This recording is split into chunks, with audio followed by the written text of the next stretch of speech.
Story time on how I accidentally sat on an uncle's lap and he moaned. The background looks a little bit different because I'm at my cousin's house and I'm not going to be able to scream and cream because I'm at my cousin's house and they run a strict program. So I'm going to try to keep this as quiet and nonchalant as possible. Okay, so boom, basically this happened at a wedding, okay? I was like 14, 15, somewhere in there, okay? And this was during a wedding. It was a really big, I think it was a reception actually. It was either a wedding or reception, but it was like big, like people was there, like we was outside. So it was me and my friend and we had been there like all day, okay? We've been there all day and now it was hitting like nighttime. So they was pulling out the drinks. Yeah, they was pulling out the drinks. Like it was about to get real lit, crazy movie clip. So it's about to get real litty gritty. And this reception was literally packed. I'm talking so many people, like, oh my God, it was literally so many people. You couldn't even find anywhere to sit, okay? So it hits like the hour where it's like everyone's dancing, it's ready to get lit, everyone's drinking, and I'm all for the vibes. Like I love to freaking party, so you best believe I was so freaking excited. So me and my friend had just finished dancing and we were literally sweating from our ass cheeks. We are profusely sweating. So we were like, okay, let's take a little break. So we walk over to this table. Again, there's nowhere to sit. So we just walk over to this table and we had our stuff like placed down there. So we're just chilling around this table trying to catch some fresh air, you know, like relax. We're sitting at this table, okay? And behind me was this uncle. Okay, for context, this uncle was already so drunk. Like no one was really like fucking with him. He was low-key kind of scary, I'm not gonna lie. But he was kind of like creepy. I had already gotten creepy vibes from him, but then like once he started drinking, oh baby, no, I had to go, So this uncle was behind me and I didn't really know because again, I was in the moment, like, you know, I was dancing my heart out, my soul. So this creepy uncle was behind me and we were at the table in front. So he was like, so this is our table, okay? And this was his table and he's sitting right here and I'm like right in front of him, okay? But I didn't notice because again, like I was in the mood, I was in the vibe. Before like any of this even happened, you guys, by the way, everyone was warning us like, oh, like this uncle, like he's low-key kind of creepy, like keep your distance, But like this reception that I went to wasn't like really like family reception. It was more like family friends reception. So I really didn't know this uncle. So I was like, okay, like whatever, like they're probably just saying that to say that. They weren't. My friend's like, okay, like I'm gonna go get us a drink, okay? I'm like, okay. And drink as in like soda, Pepsi, like don't get it twisted. So she's like, I'm gonna go get us a drink, okay? I was like, okay, go get a drink. So she goes to get a drink, okay? And I'm just saying that I'm like eat. Like I'm getting a little lit. And from behind me, all I feel is like a little. The uncle taps me on the shoulder. And I'm like, hey, uncle. And he's like, hey, like, are you having a good time? And I'm like, yeah, I'm having a good time. And he just asked me, like, where I'm from, like, who are my parents. Like, he was just trying to get to know me low-key. Like, we was kikiing, okay? We were like, like, we was getting to know each other. Then my friend comes back with our drinks, okay? She comes back with our drinks, and she's like, here, go. And I'm like, thanks. Like, you know, we're having fun.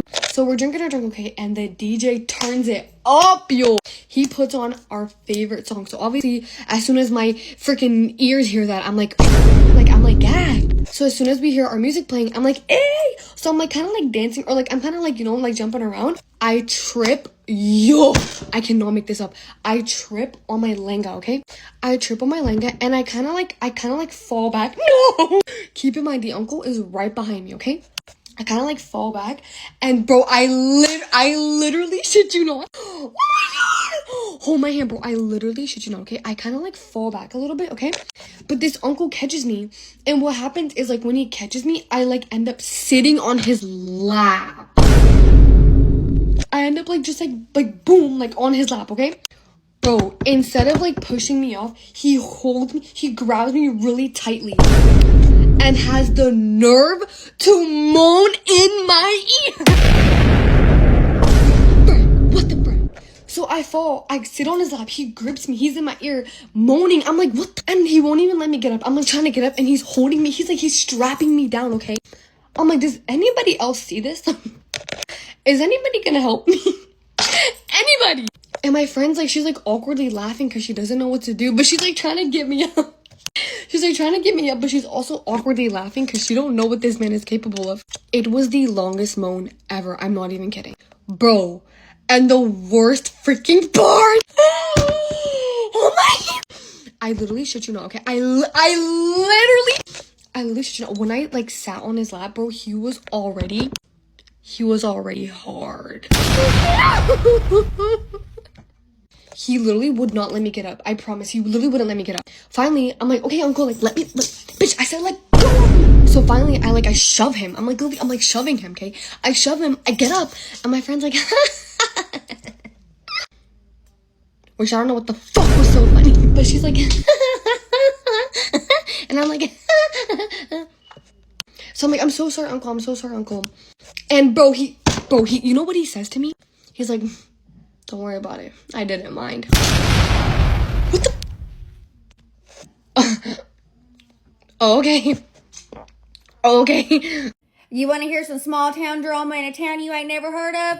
Of course you do. All right, well, let's get into it. So there is this married friend group, like a husband and wife, right? The two women are best friends and the two men are best friends. They have been friends for over, I'm pretty sure, like 35 years. Like a long time, right? Well, anyway, they're now like in their 60s. They've been friends all these years, right? Anyway. Well, one day the granddaughter was like, hey, Papa, can I get on your phone? I want to watch YouTube. You know how kids are about watching their YouTube. And he was like, sure, baby, no big deal, and gives him his phone, right?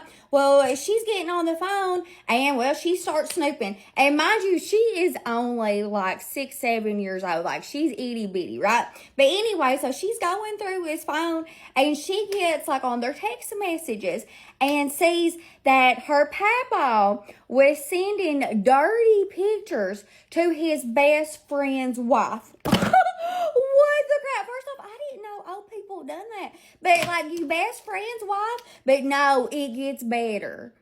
The woman was sending dirty pictures back. What the crap? They are best friends, like with each other's husbands and wives. I mean, that makes no sense. But anyway, the little granddaughter goes up to her mama and was like, mama, you may want to see this. And the mama was not expecting that at all. Well, honey, she sends it to herself, goes to the local Walmarts, honey, prints them pictures off, puts them in an envelope, takes it to her best friend's husband's workplace, puts them in the mailbox, honey, for him to find and for him to see. Never tells her husband that she's seen it. Never tells her husband that she was the one that went and printed them off or nothing until, of course, it all come out. But what the crap? Can you believe that them old mama and papas were cheating on each other with their best friends? And not only that, sending dirty pics. I thought we left that like a long time ago, but apparently we didn't. I about died, children, when I heard that, because all I could think about was old... never mind. But anyway, I guarantee you, he don't let the grand youngin go through his phone no more. So when I was the manager of a makeup store, I had a really upset customer asking to speak to a manager, but she did not want to speak to me because I spoke Spanish. Let me tell you what happened. There's a customer on the floor and she needs help, and then I get a call over the walkie saying, Brittany, there's this customer that needs help with the foundation match, but she speaks Spanish. Can you come to the front and help her out? So I will say this, depending on what store you work at, depending on how long you've been doing it, depending on what type of mood you're in that day, is going to determine, you know, unfortunately, how you handle customers. For me, it was the beginning of my shift. I was in a really good mood, and I didn't have any really tasks to work on. So I was inclined to, you know, take my time with this particular customer. When I introduced myself to her, she was super excited because she was like, oh, I've been to the store 100 times. No one ever speaks Spanish. I'm so excited I can ask you all my questions. Her personality was super sweet. So I sat her down, you know, I cleaned her face for her. I moisturized her face. I got some primer, and I'm like really working one-on-one to help her find a good foundation. Out of the corner of my eye, I see a woman. Her name, we're gonna name her Gertrude. Okay, I know the popular term Karen. I feel like Karen really played out, so I'm gonna go with Gertrude because I know a lot of Karens in my real life. Okay, I don't know any Gertrudes, so we're gonna go with Gertrude. Gertrude see me essentially rolling out the red carpet for this customer, you know? I hear Gertrude asking one of my girls, oh, can I get a color match? And they do, you know, traditionally the quick thing you do is you take them to a mirror, wherever the closest mirror is to the foundation they're interested in. You do a quick swatch on their neck and you send them on their way. Gertrude is upset that the girl that's color matching her isn't rolling out the red carpet for her.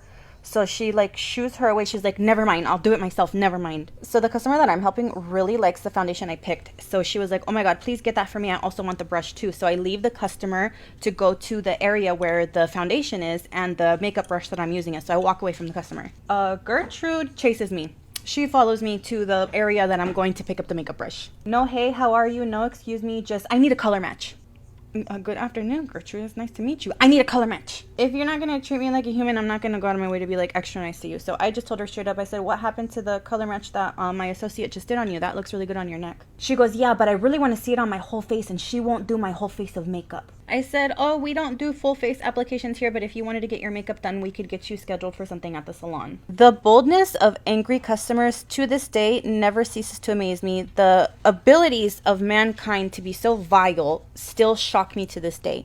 She looks at me and she goes, did Maria pay for a beauty service? I sat there frozen and I just stared at her. I said nothing, and I think she can understand, like, oh, maybe I shouldn't have said that. And she goes, well, I'm just trying to understand what I can do to get that kind of service. I always do my best to set like the best example when dealing with really difficult customers, but at that point I felt like the safest thing for everybody involved was for me to walk away. Just walk away, not even say a word. I just walked away. I'm finished with my client. I give her the things that she wants, and I don't let what Gertrude said get in the way of how I'm handling my client. So I'm cleaning up the mess I made, and then I hear over the walkie, Brittany, a customer up here wants to speak to a manager. Are you free? I'm like, oh my God, yeah, sure. So I put everything down and I go up to the front. It's Gertrude up there sitting with her arms crossed.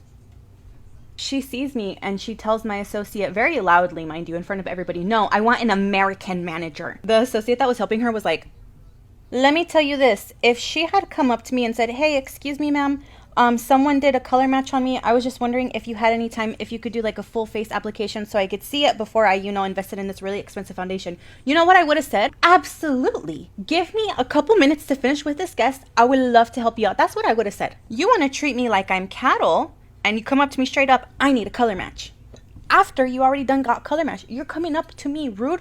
Why am I going to go out of my way to give you excellent service? I'm not going to. I tell her I was born in California. Is there a different state you would prefer a manager to be from? What is she going to do? Call corporate and complain that I'm not an American? Girl, I'm from Pasadena. I'm Californian. I'm American. Okay, I'm from here. She just goes, is there a different manager I could speak to? I said, no, I'm the only manager here. What can I do for you? She goes, well, what time does the next manager get in? I said, I'm the only manager here today. What can I do for you? There was going to be other managers, but I'm actually not going to go out of my way to help you. I'm really not going to. She goes, ugh, and storms out the store. So many of my people are checking in on me. Are you okay? That was so mean. Are you okay? I would have punched her. I would have hit her. And I said, that would have done absolutely nothing. Me being calm irritated her 1,000 times more than getting physical will. Because getting physical, she can call, I can get in trouble, and she'll sleep with a very satisfied look on her face. I promise you, she went to bed that night staring at the ceiling, so frustrated with me.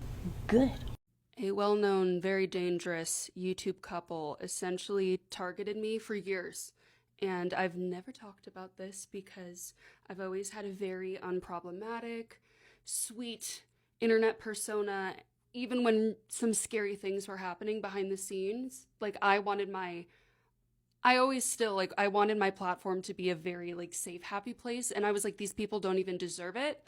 But I'm like, you know what? Maybe I'll yap a little about it now. They essentially would seek out this person and their partner, queer adjacent teenagers, often with colored hair, which if you followed me for a while, you're like, yeah, Jesse, that's you.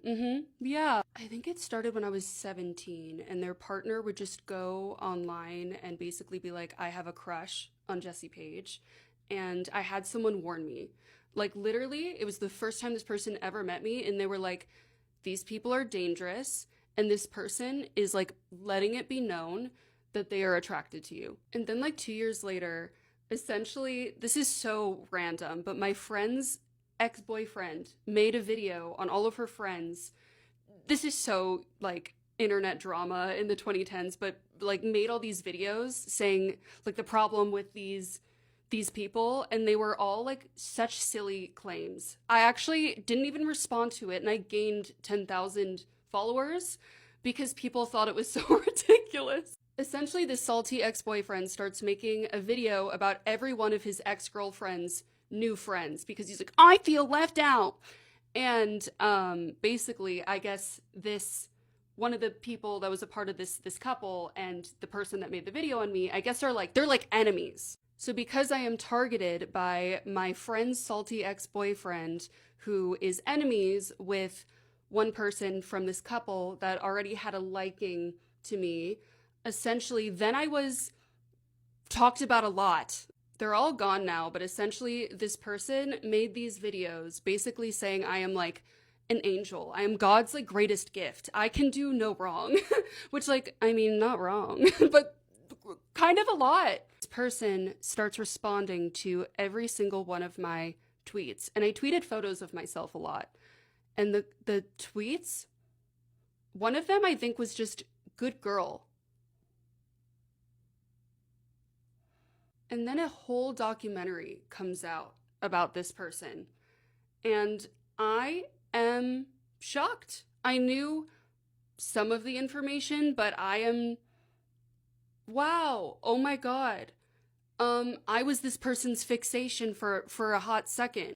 This was all just so unregulated back in the day, and I moved to LA as a minor, which is a whole other conversation, but like some of this insane lore that was just unfolding was like another Tuesday for me, which is so insane to me now that I'm an adult and I think about it. I sued my landlord and won part 1. This was 3 years ago now, and at that point I had been living in that building for 3 years. January 5th, 2023, I wake up and my kitchen is leaking. If you live in LA, winter of 2023 was a really randomly wet, rainy winter. Also, there are 2 players involved. There's a property manager and the landlord, okay? Different people. Obviously, property manager works for the landlord. So I text my property manager on January 5th and I say, hey, my kitchen's leaking. She says, okay, it's gonna take some time to get a roofer, but in the meantime, I will put a tarp on the roof. That way it stops the leaking. I said, cool, thanks. That helps with the leak for a couple days until my kitchen starts leaking again.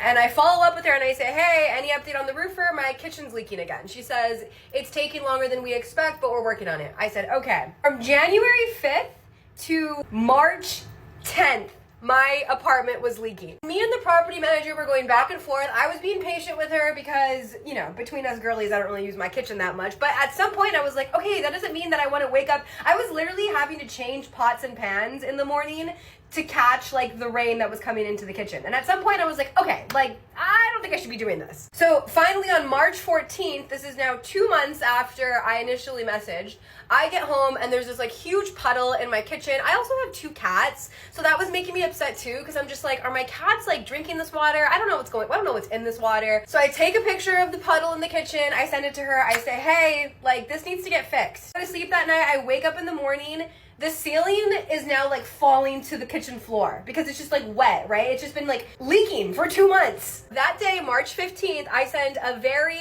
long email documenting every single date that I reached out for the leak to be fixed, attaching photos. Like I was very meticulous about, hey guys, I understand that like you can't control when the roofers are available, you can't control the rain, but it's been 2 months and my kitchen has been leaking and now I'm getting a little frustrated.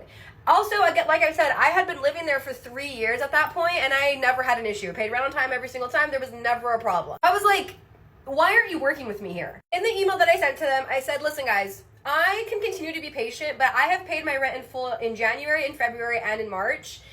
And I've paid for full rent with a leaky kitchen every single month. So I'm now entitled to compensation. I said, at this point, you guys need to fix my kitchen, my kitchen, or I won't be paying rent on April 1st because I've paid rent for 3 months and have had a kitchen that I can't use. I wait a week for them to get back to me. They don't get back to me. I email them again. Now, a little bit of fun lawyer jargon for you. In every lease, there is something that we call the implied warranty of habitability. It means there are enumerated examples of what would deem a residence uninhabitable. It's not your basic definition of habitability. It's not the literal, can somebody physically be inside? It's the things that they list are, there needs to be proper plumbing. There can't be water coming into the building. There needs to be proper ventilation. There can't be mold. Like, there's an entire list of them and you can't, it's straightforward. There's no room for interpretation there. And that is obviously to prevent slumlords, right? Tenants should live somewhere that is actually habitable. So when they don't email me back for a week, I drop that bomb on them. I said, hey guys, like I said, you guys have been violating the lease for the last 3 months. I haven't been, because I've been paying rent every single time and on time. That's my duty as a tenant. Your duty as a landlord is to keep this place habitable. It has not been habitable the last 3 months. So like I said, I won't be paying rent in April. I've paid my full rent for 3 months while you violated the lease. They email instantly and say, at that point, my rent was $2,300. Property manager emails me back and says, I am authorized to send you $250, and then said, your unit was habitable. As far as I know, you came home to it every night. Our decision remains. Oh, now you have me fucked up. Now you have me really fucked up. Now you got me really fucked up. Because can you imagine? That is such a slumlord response. Saying, oh, well, if you don't like it, you can leave. Imagine somebody, my situation was not this dire, but imagine like somebody being in a unit where there's roach infestation, there is a leak, there's not proper plumbing, and of course they go home to it every night because that's where they live. And they reach out to their landlord and they say, hey, you gotta fix this. And the landlord says, if you don't like it, you can leave. No one's telling you to come home every night. And that's where I got angry. Now, this entire time, my apartment is still leaking, my unit. I had just learned that one of my neighbors was moving out, and she had a corner unit that I loved. I'm in the middle of this war with my landlord, but then I started a separate email chain. I said, hey, by the way, like, is this other unit available? They say, yeah, it is available. And I said, okay, well, I want to move in there. They said, okay, you can move in. The rent is going to be $2,500. Even though it was the exact same square footage, exact same 1 bedroom, it was just that it had been 3 years since I signed the lease when I moved in, so rent had gone up. I said, hey, listen, guys, I'm actively dealing with a leaky apartment still. So how about you just let me move in to this unit and you keep my current unit vacant until you guys can figure out how to deal with the leaking situation? Because now I'm worried there's mold in this unit. How about you just let me move into the new unit, call it even, $2,300, we'll just keep the same rent. They said, no, you can fuck off. I said, okay. No problem. So I did move into the new unit and I started paying $2,500 in rent for the new unit. And despite what you may or may not think, I really am not a fan of confrontation. It's something that I am always ready to do, but I don't like it. I like to just be chill. So when I moved into the new corner unit and it was not leaking and everything was great, and I was like, that's the unit that you all probably are familiar with. I was like, you know what? I feel happy. I feel fine. I'm not going to keep pushing for April 1st rent for free.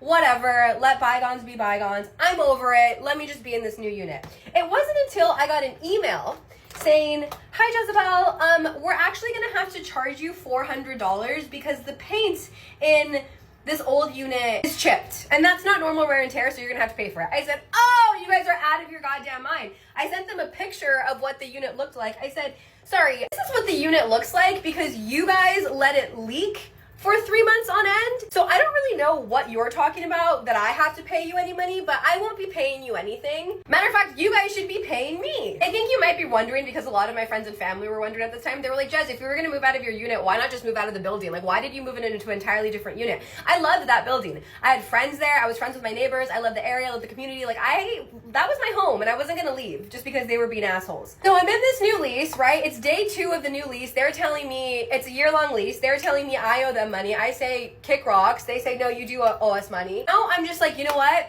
I think I made a mistake. They say they're gonna withhold my security deposit from that first unit until I send them the $400. I said, okay, now I'm gonna sue you guys. Now you've sort of taken it to a point where you are acting out of control, and I don't want to do this, but I will do it. So do you want to take it that route? Because we can take it that route. They said, we don't owe you any money. You're no longer in that unit. You owe us an extra $400. So yeah, if you want to sue us, go ahead and sue us. I said, okay, perfect. So now I am in the decision to sue, but at this point, like I said, I'm 2 days into my new lease, and I'm starting to think like, fuck, I might have made a mistake.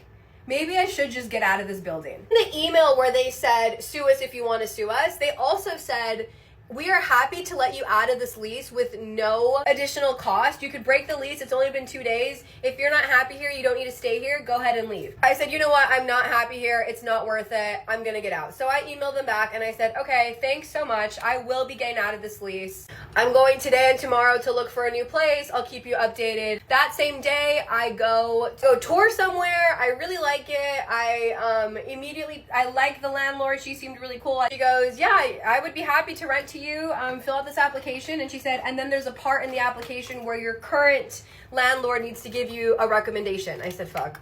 It's gonna be kind of awkward, but fine. You guys want me out, I wanna get out, let's just make this easy on everyone. I call my manager that day, I say, hey, I found a new place. I'm just gonna go ahead and send you part of the application where you guys just need to give me a review. And then once that's good and ready to go, I'll be out of your hair. She goes, well, I'm not comfortable giving you a good review. I said, excuse me? She said, yeah, I didn't like you as a tenant. I said, I've paid my rent on time every month for the last 3 years. What do you mean you didn't like me as a tenant? She goes, you came home one night at 2 o'clock in the morning and you were locked out of your apartment, and I thought that was completely inappropriate that you called me at that time to wake me up to let you into your apartment.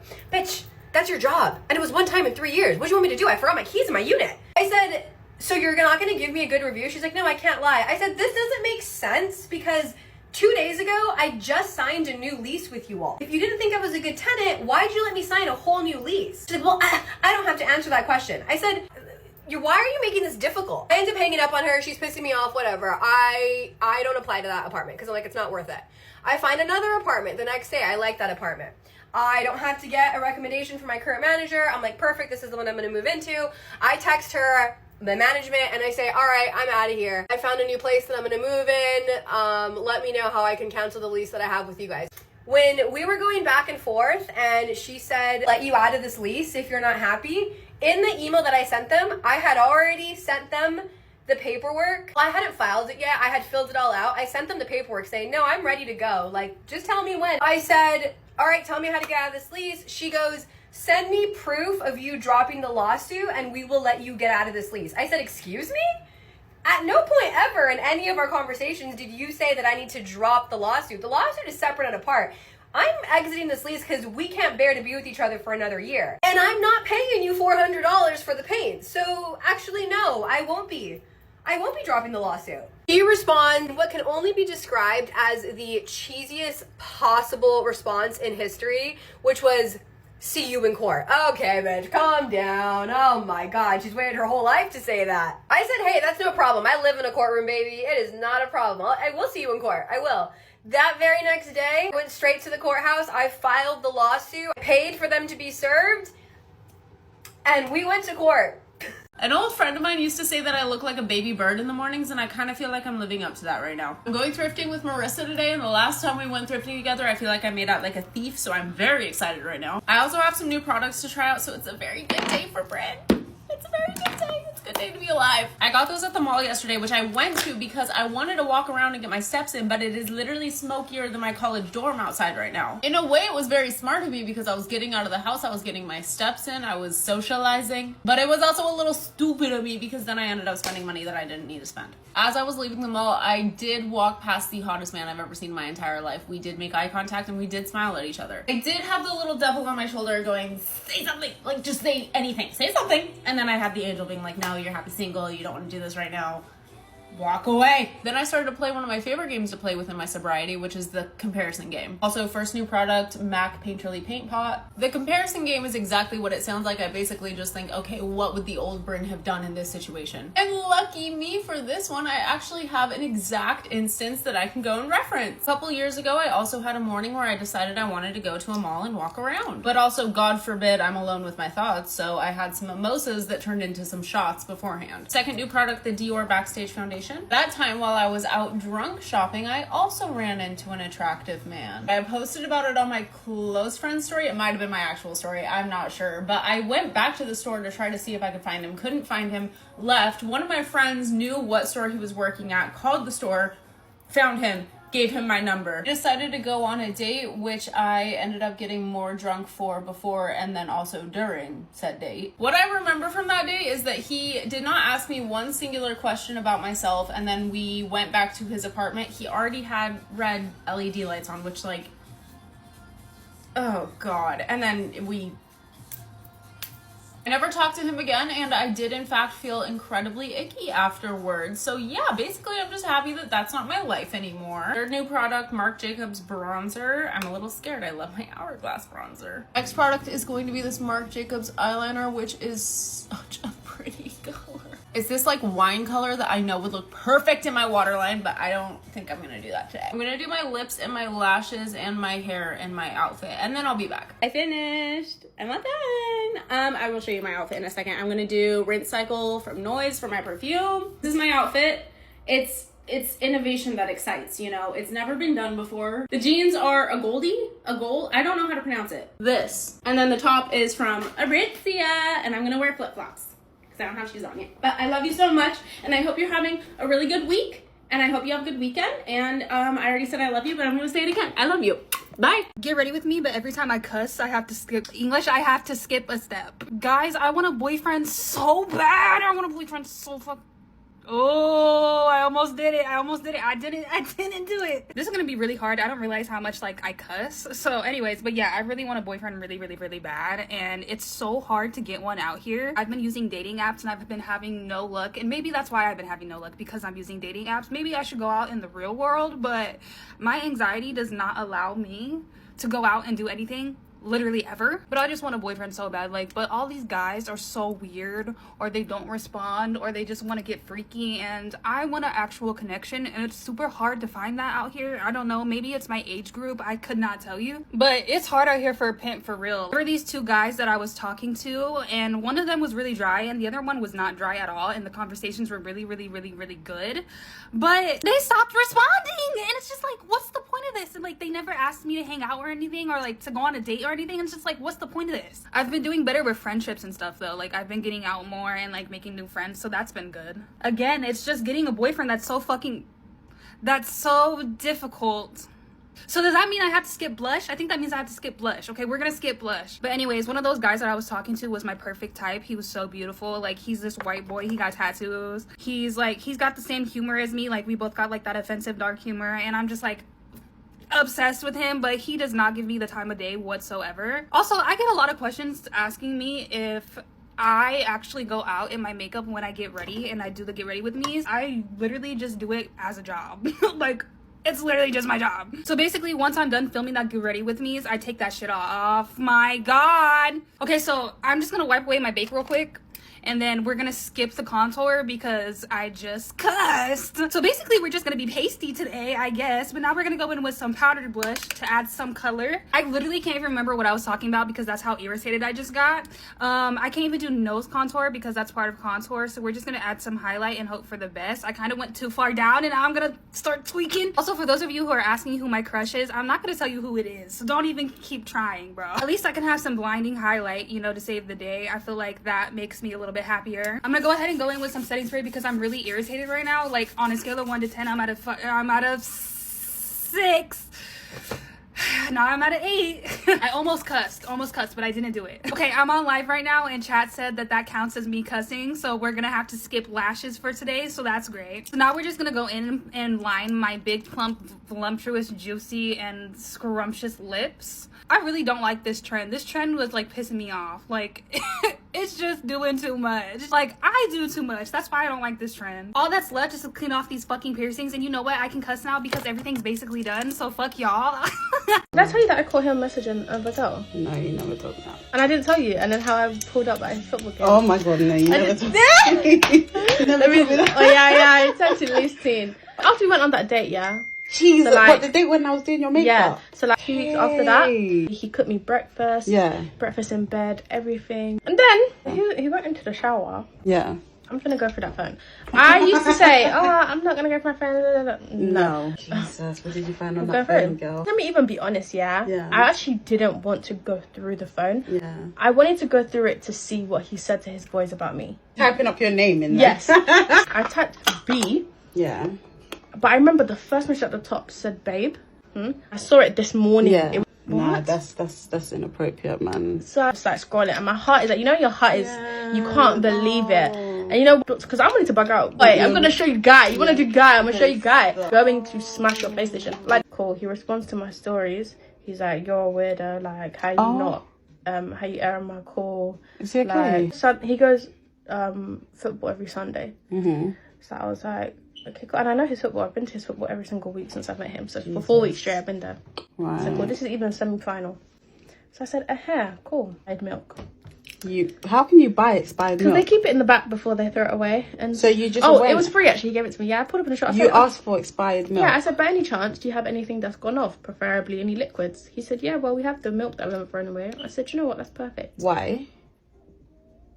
You're sick. Wait, what did you do I was with gonna that? buy honey as well and glitter and just decorate. Cheater, liar. On his car? Yeah, With expired milk? yeah. Brittany, where did you learn that? It felt right in my bones. Oh my god. So, I would have fucked was him up. you was I actually wanted to at put that honey point. on the whole windshield. Nah, so that when would have he been. wipes it, Yeah, it's nothing. he Yeah. can't even drive it. So cool. Oh, and by the way, yeah, he had asked me to come to this game before because his sister was coming and he wanted me to meet his sister. And then obviously I told him that I wasn't going to come. Then obviously I aired him, so obviously it was He given wasn't that I wasn't going to expecting come. you, Yeah. So I pull up. I go to the football match. Yeah. While he's playing, sight his bag. Yeah. Get his bag, and this is what I did wrong. And I saw his friend there, but I just had my hoodie on, everything. Yeah, my hoodie up like a bad girl. Like a bad girl, Oh my girl. God, Brittany. Yeah, I opened his phone. What I did wrong was because I knew his friend was there, I should have taken the phone and walked off the pitch and taken it with me. But because I was so like, I want to do this quick, I sat down and was going through it. So I'm going recent for calls. I don't see any calls to this guy. I'm thinking, okay, cool. I'm going messages. His boy comes up to me and he's like, yo, Brittany. So don't talk to me. Yeah. He's like, let me see that. That's phone. I said, move from me. He said, give me the phone. And I hear it because that's your voice phone. If that was my girl, I don't care if she had 100 niggas in there. Take it. These are things you should not be doing in a relationship. Number one is bringing up old arguments that were already solved. That shit is toxic as fuck. And it's just kind of like, why are you looking for a problem? We already talked about this. We already solved this. What is the problem now? Like, can we drop it and let it go? Like, you're bringing up old shit for no fucking reason. Next is saying, I'm fine, when clearly you're upset. Oh my God, that shit drives me insane. Like, just say what you're feeling. How hard is it to communicate? We're in a relationship for a reason. Like, if we can't communicate, what is the point of this? Next is when they say shit like, oh, well, if you loved me, you would do this for me. Like, why are you using your love as a weapon? That's insane to me. I personally think that's some of the most toxic behavior that anybody could do. Like, that is manipulative as fuck. Like, what are you talking about? If you loved me, you would do this for me. Like, no, bitch. Like, fuck you. I don't love you no more. My love has been revoked, bitch. Next, you should not be accusing your partner with no evidence. That's just not a good look for you. I understand sometimes our mind takes us to places that we shouldn't be going, and like, you can't help these thoughts and sometimes, but if there's no evidence, there's no proof, you have no reason to actually believe these things, there's no reason you should be accusing your partner like that. It's okay to have a civil conversation and express your feelings and be like, hey, like, I've been feeling like this lately, and to get like reassurance from your partner. But to immediately jump to, oh, you're doing this and you're doing that and I think you're doing this, and like, it's just not gonna get you anywhere. Now your partner feels attacked and it's just a bad look for you. Especially because a lot of the times it really is just in your head. This next one, y'all already know how I feel about this one because I talk about it all the time. I got really strong feelings about this, but you should not be snooping through your partner's phone without them knowing. That is diabolical as a motherfucker. Your partner's their own person just like you are. Like, how would you feel if they were snooping through your phone? Do you know what I mean? Even if they're not doing anything, even if you're not doing anything, that's just kind of fucked up and like an invasion of privacy in my opinion. Now this one should be common sense, but I guess it's not because it happens more often than you would expect. But like, your partner should not be flirting with people to just get a reaction out of you. That is fucked up. If you have a partner that does this, or if you do this, you need to get out of that relationship right now, because honestly, nobody who genuinely loves you and respects you would go out of their way to disrespect you like that and hurt your feelings. That's just crazy. Because in my opinion, in my personal experience, if they're going out of their way to flirt with other people, they're probably going out of their way to like get with other people as well, and there's just no reason for that when you're in a fucking committed relationship. That's ridiculous. I used to not think flirting was cheating, but now that I'm older, I definitely think flirting is a form of cheating, and your partner is cheating on you if they're over here trying to flirt with other people to get a reaction out of you. Leave that motherfucker right now. And here is the final look. Everybody say hi. Okay.